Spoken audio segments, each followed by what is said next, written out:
এরকম বিচারপতি তো দরকার নাই ভাই, যার ধরো নিজের সেলফ রেসপেক্ট নাই।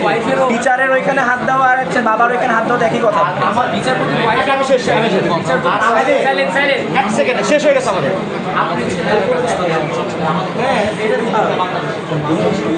শিক্ষার্থী হিসেবে যেটা করছে সেটা কতখানি লজ্জাজনক। এখানে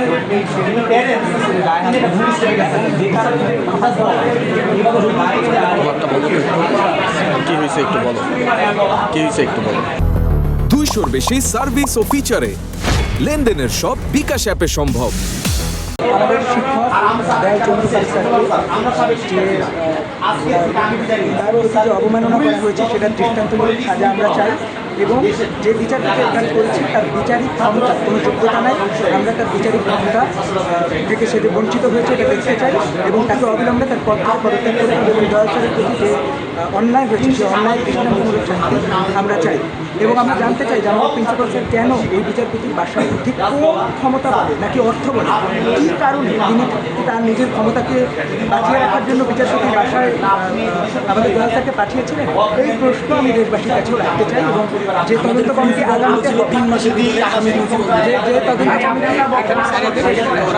তদন্ত কমিটি আগামীতে হবে আমরা ওই তদন্ত কমিটির কাছে জানতে চাই এটার জবাব।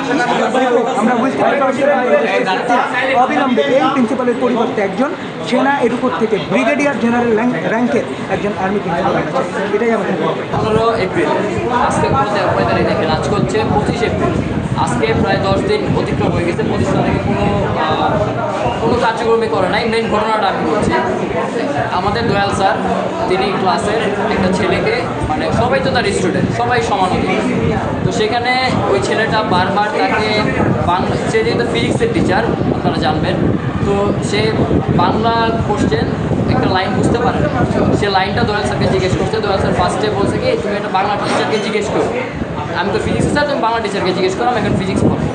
আবার যখন জিজ্ঞেস করতে সে বলতে গেছে কথাটা, সে লাইনটা বুঝিয়ে দেওয়ার সময় তার গোপন জায়গায় ওই ছেলেটা 2 বার চাপ দিয়েছে।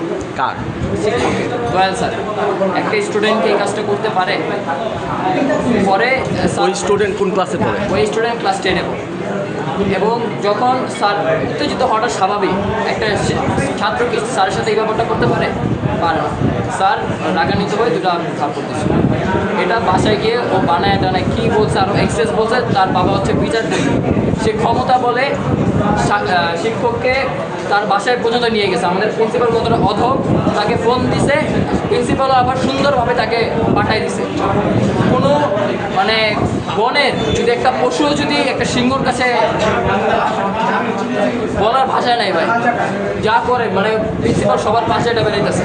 আমরা এই প্রিন্সিপাল চাই না, এক নম্বর পয়েন্ট। আর্মি প্রিন্সিপাল চাই। এই আন্দোলন একদিনেরটা অনেক আগে থেকে। কারণ কেন আমরা আর্মি প্রিন্সিপাল চাচ্ছিলাম তার প্রমাণ আজকে আপনারা পেয়ে গেছে। আমরা চাইতেছি যে আমরা স্মারকলিপি দিব, ওই বিচারপতি আমাদের স্যারের কাছে এবং শিক্ষার্থীদের কাছে এসে ক্ষমা চাবে, উনি বলবে ওনার কাজটা করবে। এর আগে এই প্রিন্সিপাল অনেক দিন যাবতীয়, মূলত এখানে দোষ হচ্ছে প্রিন্সিপাল, উনি কেন পাঠায়? এর আগে আমাদের একটা অনেক ভালো একটা আন্দোলন হয়েছিল, আমরা রাত্রে 8টা পর্যন্ত ছিলাম এখানে। এখান থেকে আমাদেরকে হুমকিও দেয়, মেরে ফেলবে। আমরা এখান থেকে হুমকি আমরা পেয়েছি যে আমাদের নাকি পাড়াতে মেরে ফেলবে, কারণ আমরা আন্দোলন চাইতে চাইছিলাম। আমার বিচারটা ছিল এরকম যে আমার অঙ্ক টিচার আমার পড়ায় না, সেক্ষেত্রে আমি প্রিন্সিপালের কাছে আসা বলার পরে ওনাকে এরকমভাবে দামানো হয়েছে যে উনি ওনার পক্ষে কথা বলতে যে তোমার বিচার হবে না। তারপর আমি যখন চেয়েছি তখন এরকম আরও অনেক কিছু হয়েছে, 3 মাসের জন্য বলেছিল, কিন্তু 3 মাস পরে চেয়ারটা ছাড়ে নাই।